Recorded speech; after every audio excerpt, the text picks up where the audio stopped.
காங்கிரஸுக்கு அந்த மாதிரி ஸ்டிக்மா எதுவும் கிடையாது. காங்கிரஸ் வந்து ஜாதியை தாண்டி, மதத்தை தாண்டி எல்லா இடங்கள்லையும் கிராமமோ, நகரமோ காங்கிரஸ் இல்லாத இடமே இல்லைங்கிற அளவுக்கு இருக்குது. அது எவ்வளோ இருக்குங்கிறது அடுத்த பாயிண்ட். அடுத்த ஆனால் எல்லா இடத்துலையும் இருக்குது. இருக்கு. நீங்க கடந்த தேர்தல்லே சட்டமன்றத்துக்கு 25 தொகுதிகள் தான் வாங்குறீங்க. இப்போ பார்த்தீங்கன்னா, பாஜக 20 தொகுதிகள் வாங்குனாங்க. இப்போ 50 தொகுதிகள் கிட்ட கேட்டுட்டு இருக்காங்க. ஆட்சியில பங்குன்னு அமித்ஷா சொல்றாரு. இத ஒரு வளர்ச்சியாவும், இந்த பக்கம் இத தேய்கிறதாவும் இல்லை, பார்க்குறாங்க. அது அப்படி கம்பேர் பண்ண வேண்டியதில்லை. அவங்களுக்கு வந்து அங்கே அதிமுக இப்போ ஆட்சியில் இல்லை. ம்.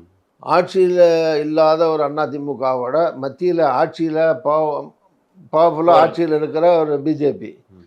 ஸோ அவங்க பேரம் பேசி அவங்கள்ட்ட வந்து கூட டிமாண்ட் பண்ணி எவ்வளோ நிற்க போகிறாங்கன்னு வேறு 100 கேட்கலாம், 150 கூட கேட்கலாம். ம். ஃபைனலி என்னுடைய கால்குலேஷன் 25-30 சீட்டுக்கு மேலே அவங்களுக்கு கொடுக்க மாட்டாங்க. ஏன்னா அவங்ககிட்ட இருக்கிற கட்சிகளுக்கும் ஷேர் பண்ணணுமில்ல. ம். இப்படி யதார்த்தமாக அவ்வளோதான் அவங்களுக்கு சக்தி இருக்கும் நிற்கிற இடம். அவ்வளோதான். ஓகே. அதனால் 50, 100 வாங்கினா அங்கே எல்லாம் எங்கள் கூட்டணி ஈஸியாக ஜெயிக்குதுன்னு அர்த்தம்.